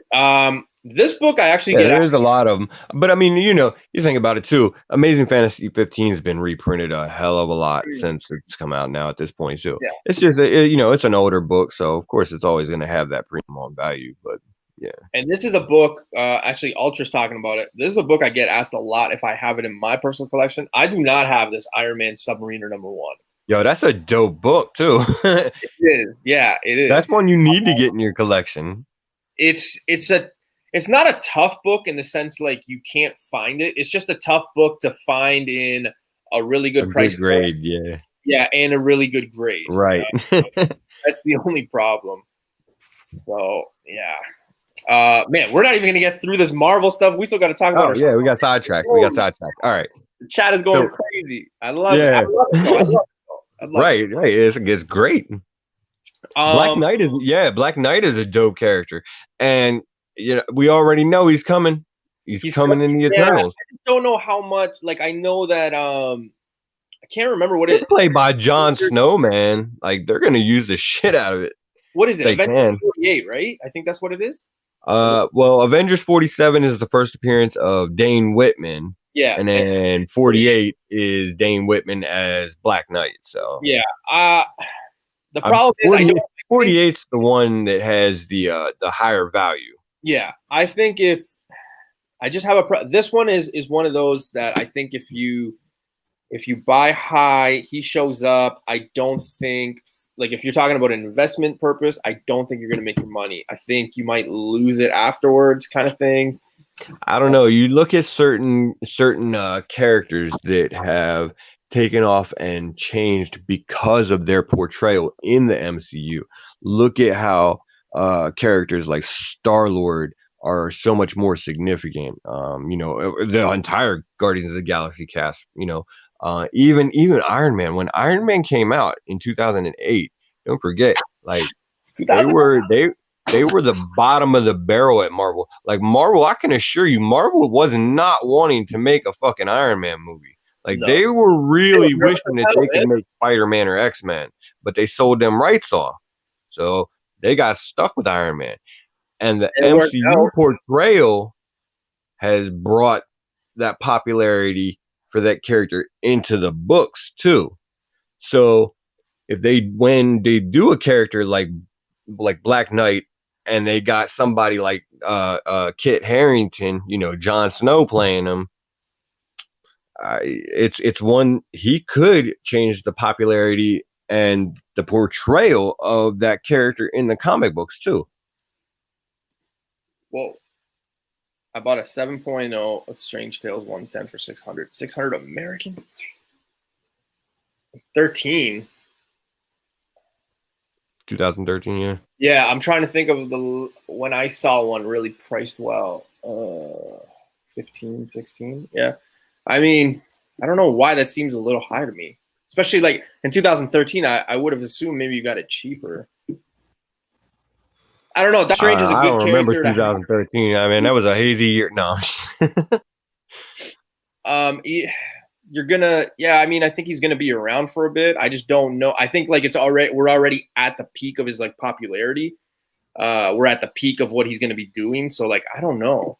I know a lot of people are saying Adam Warlock, Fantastic Four. If it's up to me, I mean, I don't agree with the people who say get Fantastic Four number 66. Would I recommend getting it? Absolutely. But when people say that's the cameo and that and blah, blah, I don't know. I think if you're really betting on Adam Warlock, I think 67 is the one to go. I think just, buck up the extra few bucks and just pick it up. I don't think that book has I mean, if you can swing them, get them both. Just cover your base. Absolutely. Yeah. And I've seen some deals for number 66. I had one on eBay on my watch list where I think it was like a 5.0 and it was like, I want to say it was like $108 somewhere around there. So like they're out there. It's not terrible, but I mean, when you think about, okay, am I going to spend almost $110 on that one? Or do I, invest that 110 and kind of, fork up the other 300 to get 67? I'd probably do that just because 67 is probably going to get me a better return, and it's the better book. I don't know. I think that's a book you kind of just put on your shelf. I think it's going to hold value. Yeah, it's another one of those books. It's same thing as like the Hulk 180 181 situation. It just comes down to like fuck market value. It comes down to your personal preference. If you want Hulk 180, get fucking Hulk 180. If you want 181, get 181. If you want them both, get both. I mean, it's just enjoy your collection. Yeah, exactly. Your trophy case, as they say. Right, exactly. If it's a grail that you're looking to get, and add to your personal collection, man, shit, the only thing that matters is that you enjoy it. All the rest of that shit, because it's not one that I would think at that point be looking to resell. Yeah, no. Like people were asking me, and I think even Keys, because I was like, oh, I'm thinking about maybe buying like Iron Man 1. And, I had some people be like, oh, so like, are you going to sell it? Are you going to hold on to something? I'm like, no, man, it's one of my grails. It's like one of my. Yeah, that's a grail book. It stays in the collection. That shit ain't going nowhere. Yeah. So, guys, I think we're going to switch gears. We're just going to finish off the Marvel new comic book day that's coming out on Wednesday. We're going to talk a little spec, and then we're going to call it a night. We are going to try to get together maybe possibly tomorrow, if not later on in the week, and we can talk about this. Like, I love this because there are a lot of books that I want to be talking about, and the chat is, I mean, like my little nephew says, lit. It is on fire. So, like, I appreciate you guys for, giving sticking around and bullshitting with us. Like, I love it. Because there are so many books. Definitely. Like Moon Knight, I see this, I see that. I'm like, man, I really want to talk about it. So let's just finish. I know, right? It's like you want to touch on everything, but man, time. Man, I love it. I love the Monday stuff, man. I love talking about it. But So this book, I remember Lucas and Mel V were talking about it when this one was kind of just first coming out. It's Amazing Spider-Man 50. The Vampire Hunter one. I mean, it's Yeah, not for sure. it's not terrible. I know a lot of people. This is why they thought a new character was coming, because you see the Spider-Man in the black suit. He's red. He's got a sword Right. like that. So Yeah, no, it's just one of the horror covers that they're doing a whole series of them across several different books, and you know that's the one for this book. $5.99 too. Jeez. Yeah, I know. I'm on for all of them. Believe me. We did we did the tally earlier, and whew, Yeah. This one is probably one of my favorite covers, just because this is a character, again, super popular. Once she comes in, I mean, her book is just ridiculous now. I mean, good luck finding it at a reasonable price, but it's still. right. I really like this cover. Yeah, I mean, she's definitely taken off, and again, it's another one that is probably only a matter of time before. Like, I don't necessarily know that you're gonna see a Silk movie or anything like that, but I can definitely see you getting like a maybe an animated or a live action or something like that. You know, coming in on Disney Plus or whatever. That's not null. That's not null Is it? symbol. No, Is that's it just. no symbol? I think that's just the normal. When Spider-Man has the Venom, it's just in red. I think, man. I I don't. don't know. It's small on my screen, so I can't really tell. But Yeah, I don't know. I mean, if you're right, hey, I'll be the first one to tell. I just, that would be interesting. Like if it is a new character that they throw in there, that would actually make fucking the book interesting for once. yeah. This is the timeless I was talking about, and I think this one is going to be. I mean, obviously, unfortunate of what happened, but I think it's going to be popular just because obviously the character is super popular. Anything Black Panther is still selling right now. Yeah, and it's a dope ass cover. I mean, like Alex Ross killed it with that one. Yeah, this one is really nice. And it's amazing. Like, I mean, like how much detail there is, and it's Yeah. just black and gray. Like, and you literally are using black and white. Like that's the crazy part. Like you literally. like, it's a great cover. Great cover. Let's see what else we got here. So we got Avengers 37. Yeah, Avengers, man, that's definitely one that's worth hopping on. Like Avengers 33, you know, and Avengers 36, they've had several issues that have jumped in price a little bit, and they got the Phoenix event storyline that's coming along. That's going to be a pretty significant event they're going to have going on. So, it's worth checking out for sure. Yeah.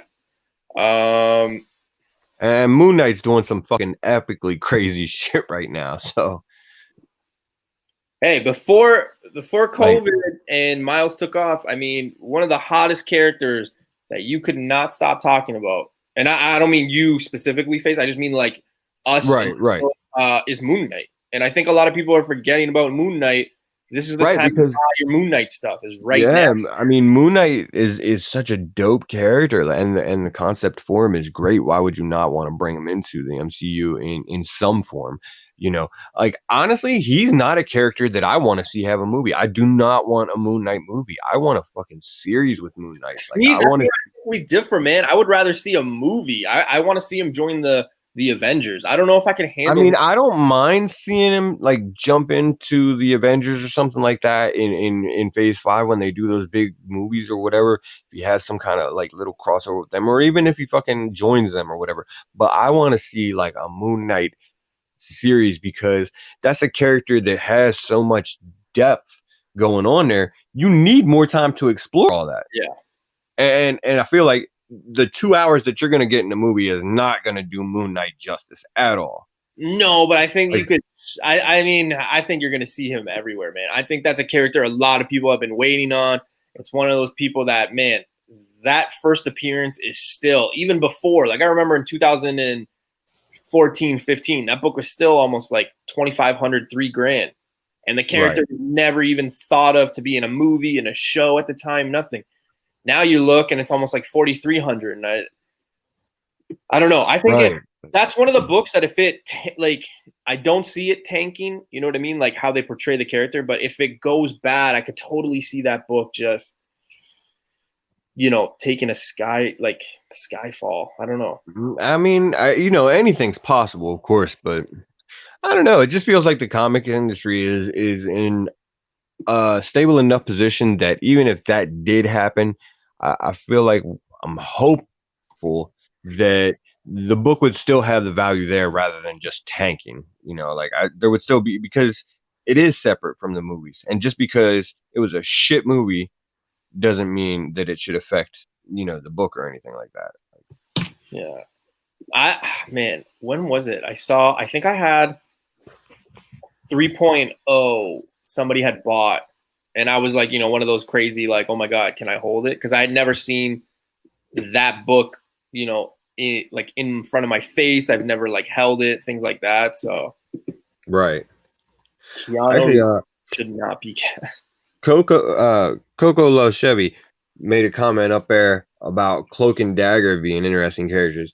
And Yeah. you know what? Yeah, I mean, Cloak and Dagger would be great. They had a series that was on, I believe, Hulu or Freeform or something like that.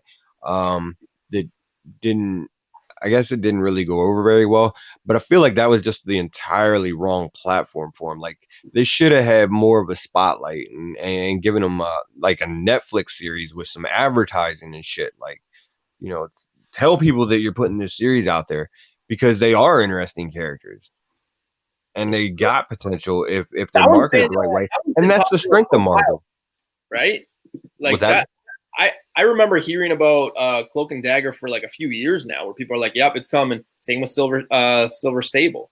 Like that's two books that I mean, you can get them pretty cheap. So if you're looking on the investment side, I mean, now is the time when no one's talking about it, right? Yeah, and it never hurts like to have those first appearances in your collection anyway. And I mean that, in my opinion, like I'd be perfectly happy having Cloak and Dagger's first appearance in my personal collection. I might have it somewhere. I don't know. So we do have a lot of Marvel left. So I'm just gonna kind of speed through some of the ones that we should be talking about. Obviously, Sonic. Actually, hold up, scroll. Oh, okay. You're okay. Never mind. You're back up at the top anyway. Yeah. Yeah, So the Captain America there. It's being billed at making it sound like they're bringing back Red Skull for anyone that's potentially interested in that. Uh, he's been dead and brought back about 97 fucking times now. So yeah, I'm gonna say how many times. right.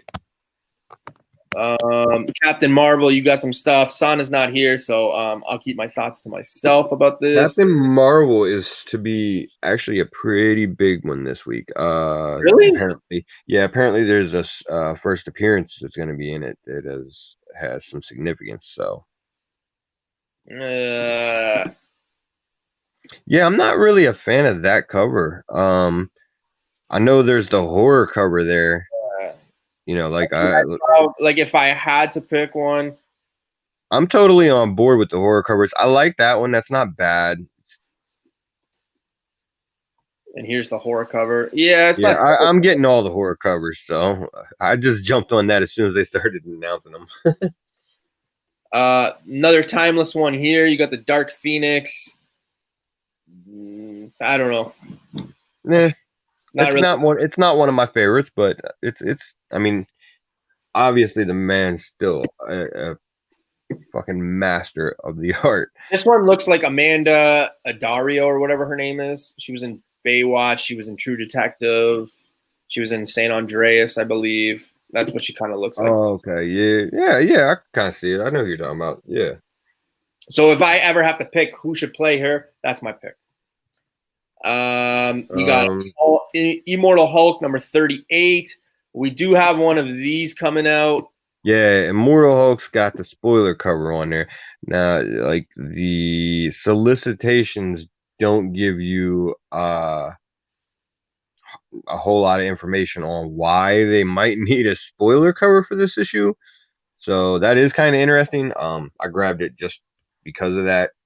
I mean, it was Immortal Hulk, and I'm on board with it anyway. But Coco, I just can't wait for Rogue to kick her ass in Captain Marvel 2, because I think that's what's going to happen. But hey, I don't know if you're going to see that for a while. A, B, and C for me. So a lot of people seem to be on the on picking up Captain Marvel 2022, so I might have to. Yeah, there's definitely a first appearance that's been at least rumored. So We got some and Marvel Zombies here, Resurrection. So we got number 3. There's 2 variants. Obviously, there's the Wolverine one, Spider-Man, and this one looks dope.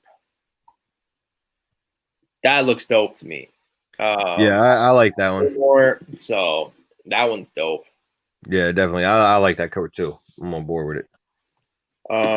New Mutants. Here's another timeless one. This one I'm also not a fan of. It just kind of comes off really weird. Oh, actually, yeah, you got 3 of them this week: New Mutants, Cable, and I believe it's Marauders for your X of Swords crossovers. Dun, dun. 23 will have more good things. More good things meaning first appearances. The cover art has been. Yeah, there's supposed to be some stuff going on in 23. I think it's rumored for 24 is supposed to have some shit going on. Like Captain Marvel is apparently one you just want to be on right now. Yeah. I'm sorry, it wasn't Marauders. It was Hellions. So it's New Mutants 13, Hellions 5, and Cable 5 for your X of Swords crossovers for this week. The other thing that I forgot about this week with Marvel is the fact that Strange Academy 2 4th print, I think that one's going to be sold out. I think a lot of people are going to be on it. Thor, yeah, everything Strange Academy and Thor and Venom as far as reprints. Like look at the Thor ones that come out. Thor 1 4th print, Thor 3 5th print.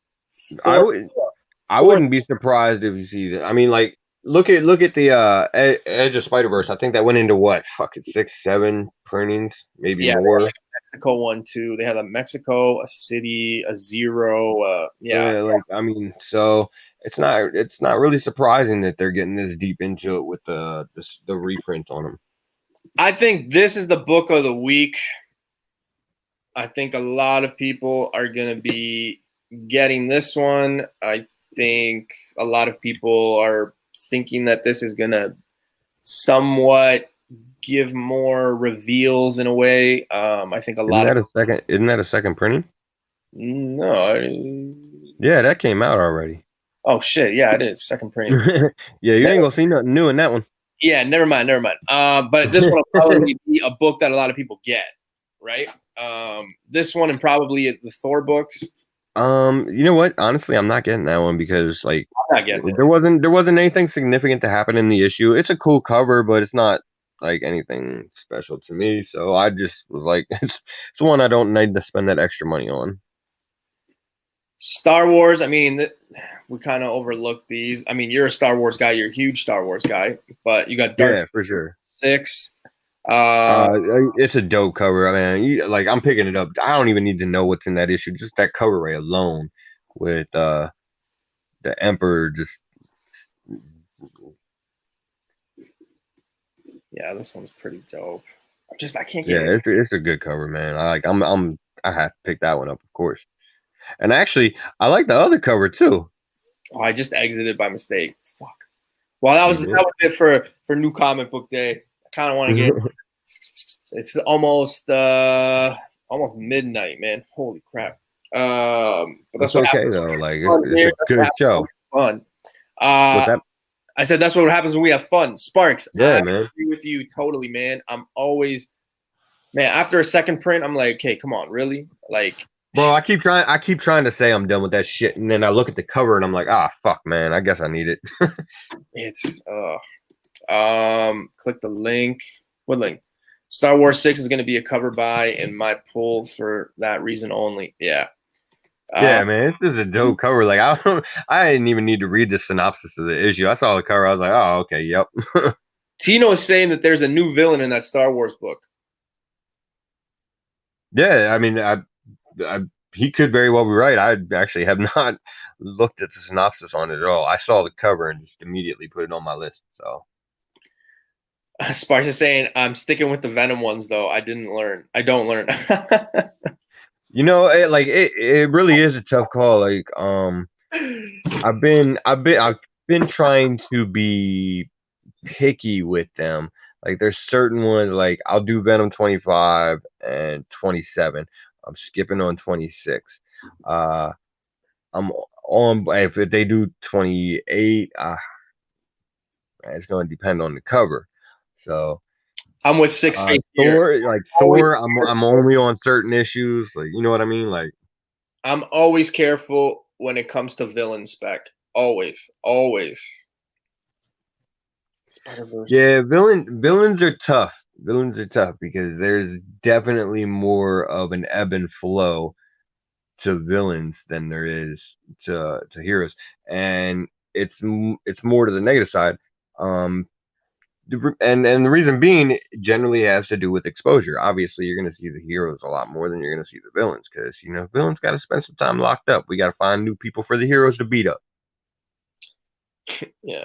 FaceTime, that Venom and Thor reprints for the most part in today's FOC were straight from a coloring book. Spark. Yeah, man. Like I that's the thing. When they're not even putting any effort into the reprints, man, it's tough. It really makes it tough to stay on board with them. Absolutely. I mean, if they're just switching like the main cover, like they switch like a little bit of color, like I'm like, no, there's no point. Yeah, and that's what DC does that shit on almost all of them. I hate it. I just won't pick up DC reprints for that reason.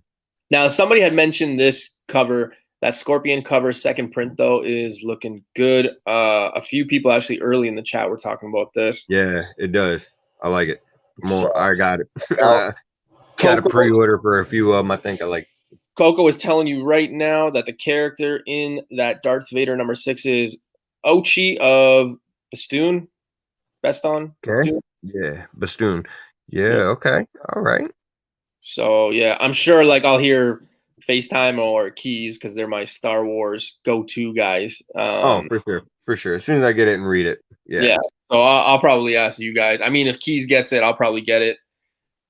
I think Keys is hesitant because I picked up that Darth Maul #2, I think it is, or #1, that second print that on cover price is like going for like $600 now.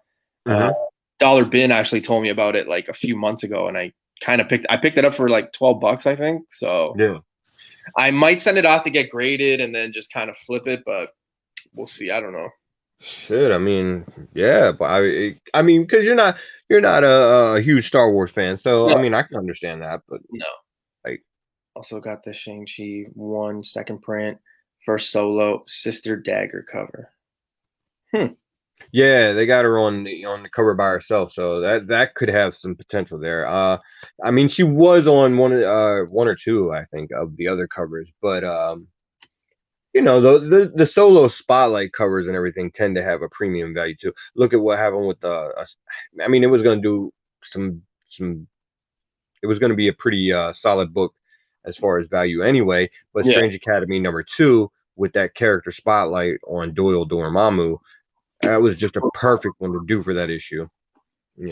Speaking of villains, actually, do you guys remember when I was talking about that one cover? And I think Manny was trying to like talk to me about it. And I think I confused a lot of people, but I figured out what book I was talking about. I was talking about Strange Tales 158, The Living Tribunal. Oh, okay. That's the book that I couldn't remember what the villain was or anything like that. That's the book. I saw it the other day and I'm like, oh my God, this is the book I was talking about. Yeah, and see, that's another character that has some potential because we know that Kevin Feige and the guys at Marvel really want to expand the cosmic stuff. They enjoy the cosmic stuff. I mean, they've said it in numerous interviews and everything. Well, the Living Tribunal is about as cosmic as you can get. So, right up there with the Galactus. Right now, you should be jumping. Like, it's when no one's talking about it. That's when you want to. Yeah, that's when you want them books. Like, look at that Monica Rambeau one. Like, yeah, try and jump in there a little bit before and it shot up in price. I mean, this shit like doubled or something, damn near overnight. So many books like that though lately. It's like it pisses me off because I'll go through them in like dollar bins or like back issue bins, and I'm like, nah. And then a few days later, it's just like, oh man, this is the book to have. It's like, yeah, I mean that's just the way that's the way the market's running right now. Undervalued key right now. Absolutely. Yeah, for sure, it definitely is. Absolutely. Like, I got to get And it. I mean, speaking of, we can get into the spec stuff and talk about some more Yeah, undervalued let's keys go. Yeah, I got to or work some overvalued keys it in up certain at 5 a.m. cases. again, guys. So like, yeah, I'm ready for the spec, and then yeah, we'll call it a night. I'm loving the fact we still got 25 people going strong. So I really appreciate that. I For had a sure. yeah, man, thank you. So yeah, let's get Yeah, into and we appreciate it too. Just getting to sit and just talk comics with everybody is awesome. Doc J. That book is one, man. Like I can't tell you how many times in the last 2 months I've passed by it. I'm like, man. Ugh. Oh, really? Man, I'm not gonna lie. I started snatching up like Monica Rambeau stuff as soon as the Captain Marvel movies. Those previews started dropping, and saw that she was gonna be in there. I started Even like, even even if, even with the age thing, it was still it was still us. Whenever she was in there, I was like, okay, so this is gonna be somebody that you're gonna see in the future at some point somehow. So I was picking up like X-Men Annual 14 and X-Men 221 and like those were the books I was trying to get because nobody was talking about them. And right, I still to this day, I have talked about this since June. I would still get X-Men 221 over X-Men Annual number 4. Still would. Just think there's more potential. yeah, for the Sinister as opposed to Omega. Margaret and whatnot. Yeah, no, I agree. You got more long term potential with Sinister. That's one of those classic mastermind villains that has the staying power. Omega Red tends to be more of like a one off, like a sort of beat him up, throw him in jail, forget about him till fucking 10 episodes later, and then boom, bring him back because he escaped or some shit like that. He's more of a muscle henchman type guy than any of like the masterminds that you'd see that tend to be more lasting, like Sinister and those guys. Magic Lasso. I'm so sorry, brother. He goes, I have so much Monica books. I thought I had the first appearance. I checked the other day and I don't. Oh no. Well, I mean, it's still not like I don't think it's skyrocketed so far that it's like you know become one of those books that are getting to be untouchable or anything like that. No. Like I don't even think it's cleared $100 yet. So it's not Wait, too which bad. one? The Omega? No, the Monica Rambeau. Oh, the Monica? Yeah, no. Okay, let's get into the spec. Go ahead, Mr. FaceTime. I got a few books here too.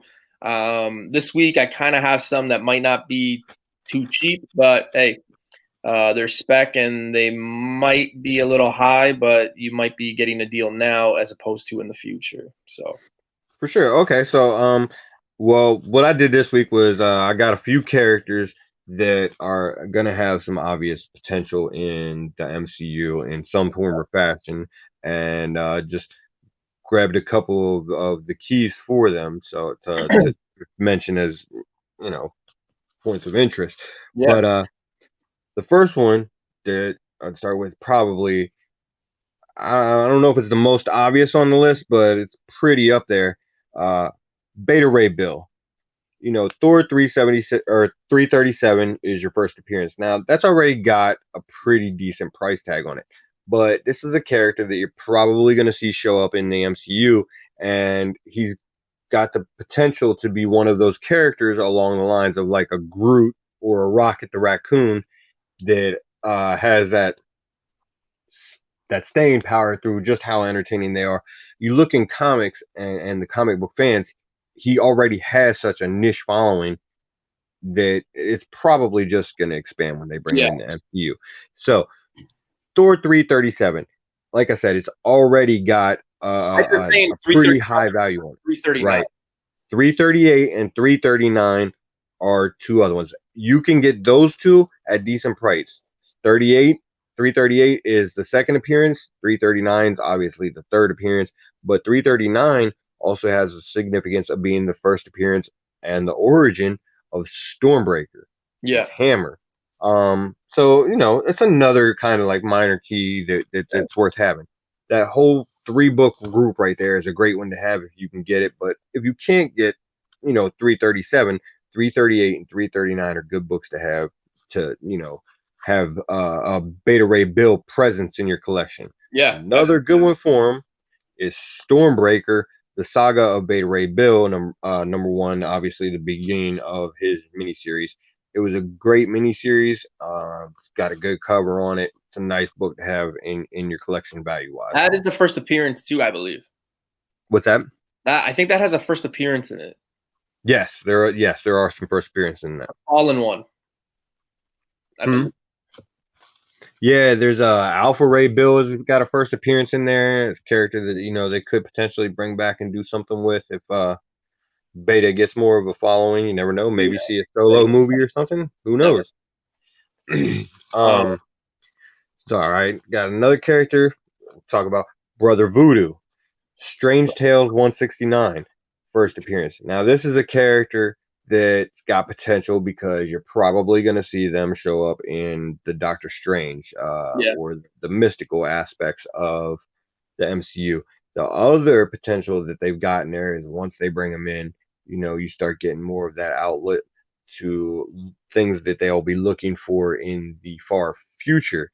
So you're probably not going to see Brother Voodoo for a while as a significant presence, but as maybe showing up in the movies as like a minor supporting role right now. That very well could happen in Doctor Strange. Like he could get a cameo maybe in Doctor Strange too, or a supporting role. You never know. I think he'll be like one of the end credits where we see him. It's very possible that they're going to save him for 3, but he's one of those characters I feel like you're going to see soon. So, Strange Tales 169 first appearance. It does have a pretty good price tag. A couple other books that you can look at for him also would be Strange Tales 170, obviously the second appearance. And then another good one is New Avengers 54.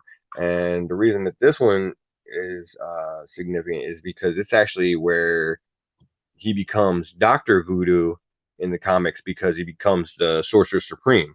You're not going to see that, I don't think, in the movies, at least for quite a while or anything. Like, they're not taking Sorcerer Supreme away from Doctor Strange or anything. But, comics is a little different, and it's a key. It's a good issue to have if you can, come up with it. Yeah, absolutely. In the same vein of Doctor Strange, another character that you've got to see, and there's rumors already about who they could potentially be casting for her, is Clea, Doctor Strange love interest. Yeah. Now again, these are some old books, so you're looking at a little bit of a higher price tag on some of them. But Strange Tales 126, that's her first appearance. Strange Tales 127, second appearance. And then you got Strange Tales 146, where her name is actually revealed.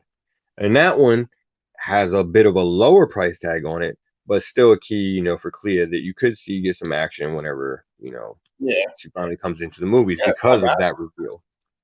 Not bad at all. And the problem is, and the thing, not a problem, but the thing is, like, a lot of people sometimes think, okay, spec has to be like a $10 book now so it grows. But it could also be a book that's already maybe 100 and 200.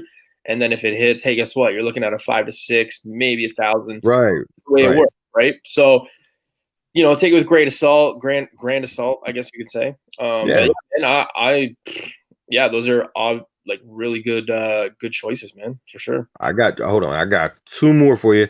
We'll make them real quick though, because this one's really important. Kraven is absolutely going to show up in the MCU. It's too good of a character to not bring Kraven in there, and there's already talks that Kraven's coming in some form. You're talking about Kraven the Hunter, right, for Spider-Man? Yes, Kraven the Hunter. Now, of course, the first appearance on that is ASM 15, so it's fucking astronomical. Like, it's a couple grand. I don't even remember what it is offhand, but it's several grand. There are some other keys though that you can get. Now, again, it's Kraven, so like ASM Annual #1, first appearance of the Sinister Six, which Kraven is obviously a part of. Love that book. Yeah, that Sinister Six book. But again, a lofty price tag. So another one, some other books that you can get. Actually, who was that just had that comment you had over there? Kraven. Yeah, Hyper combo there. Another couple books that you can get. Kraven's Last Hunt. So you're looking at Web of Spider-Man 31, ASM 293, Spectacular Spider-Man 131, Web of Spider-Man 32, ASM 294, and Spectacular Spider-Man 132. A great fucking miniseries to have, and a storyline that you will almost certainly see adapted into the MCU is And Kraven I the Last agree. I Hunt. think we It's are going the to see him. perfect Kraven story. Yeah, I think we're going to see him. I think he's probably going to be the last one that we see before we see a Sinister Six. Right, right. It just makes sense. It just makes sense. I think that we are going to see Chameleon, and I do think we're eventually going to have to see Green Goblin. I know Green Goblin is not in the Sinister Six, but I think that character has to show up because we have to see Norman Osborn. Yeah, you can't have Spidey without eventually having Green Goblin. I mean, they have to. I know they're actively trying to avoid it because it's been done, but you know, like it's Green Goblin. You're gonna have to have him at some point. Yeah. But, as it was. Now, man, those are solid books. Oh, what's that? I said those were solid books that you mentioned for sure. Got one more, last one, promise. This one is just a personal favorite of mine. I'm very biased on this and very particular about how I'm hoping that it's gonna go. Oh, it's DC, isn't it? No, it's not. It's Marvel. It's Marvel again. Okay. I went all Marvel this week just for you. Okay. Squirrel Girl. Squirrel Girl. It's a character that has so much potential to bring into the MCU. Now, I'm not saying that she has to be in the fucking Avengers movies, but give her a Disney Plus series, animated or something. If you want to do it live action, please, dear God, please get Anna Kendrick to play Squirrel Girl. Ooh, that'd be a good one. Man, that would be a perfect casting. I have mentioned that to Keys, and I think I mentioned it on Comic Talk like 2 months ago, and Keys was like, "What the hell are you talking about?" Like he thought I was joking. No, that would be an amazing casting. Yeah, I agree with you there. I would totally be on board with it. I think you can get a 9.6, 9.4 somewhere around $100 and maybe $10, somewhere around there. Yeah, I mean it's not too bad at all for name sucks. Right, yeah, the name really does fucking suck. Like it's a worse name, but the character herself is just such a fun character.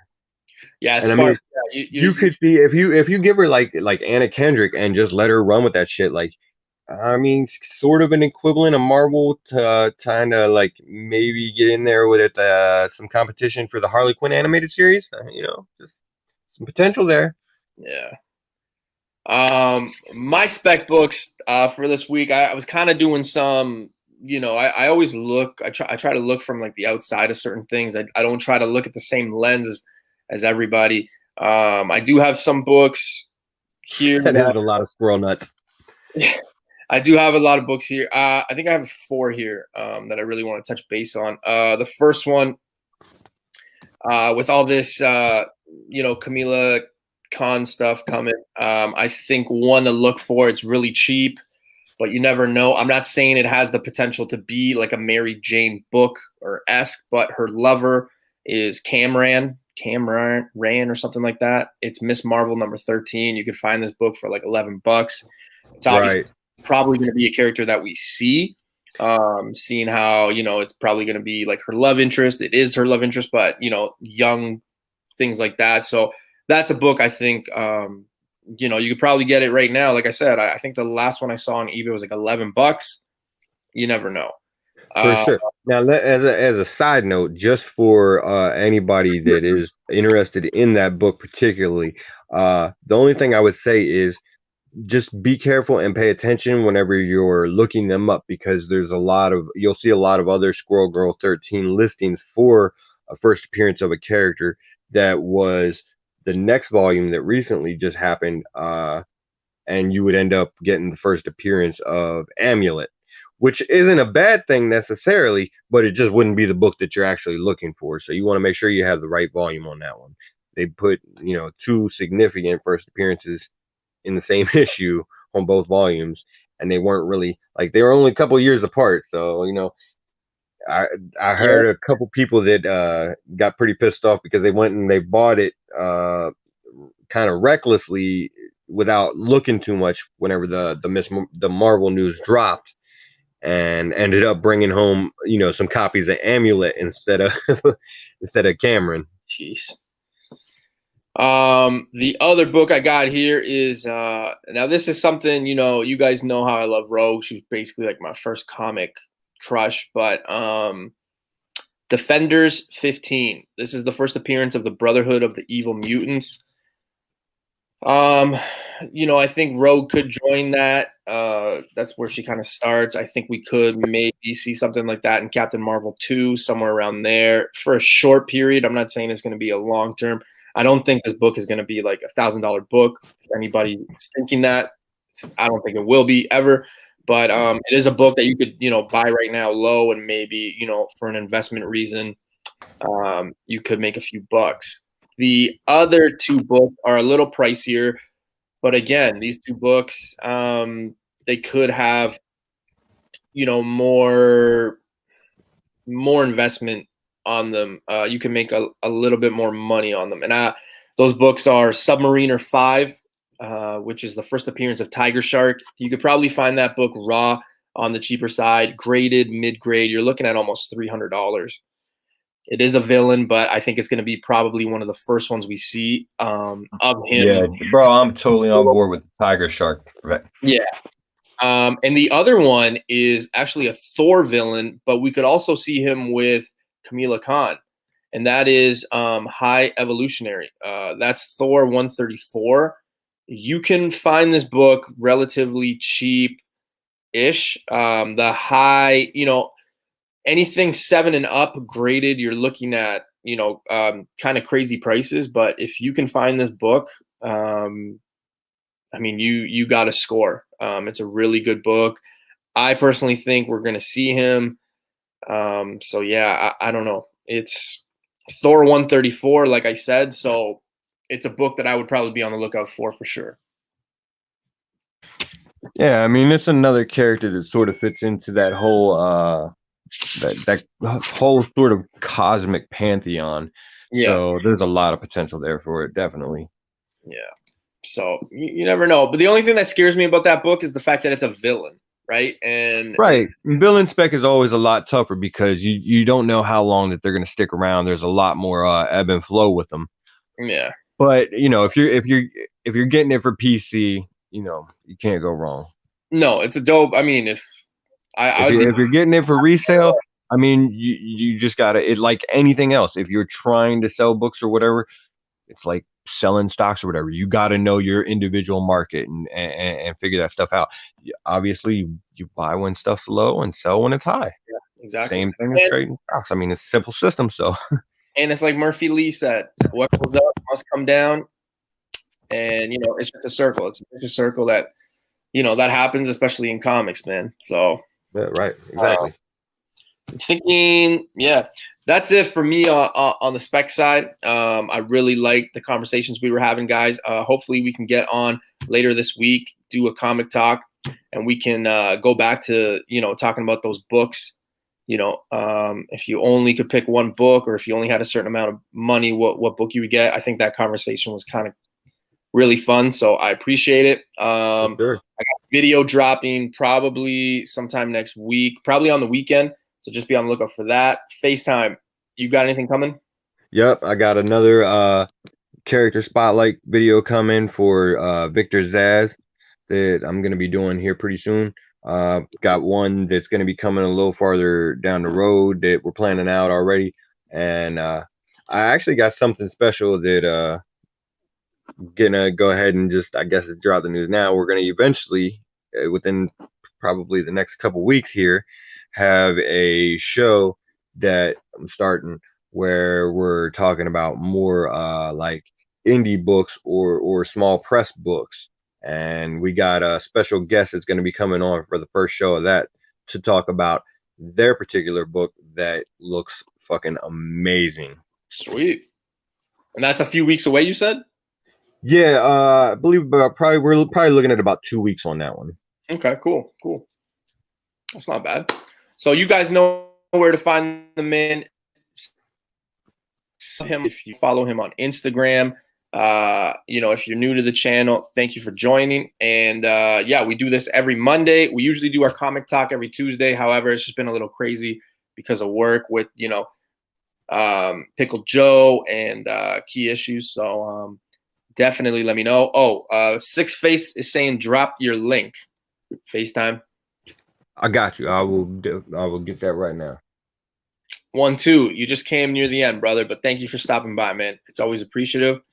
And yeah, guys, that's the show for today. Again, I appreciate you guys for joining. It's 12:15 here on the East Coast. So, I really appreciate you guys hanging in here. And yeah, we'll see you guys later this week, hopefully. If not, next Monday. All right. Later, guys. Peace.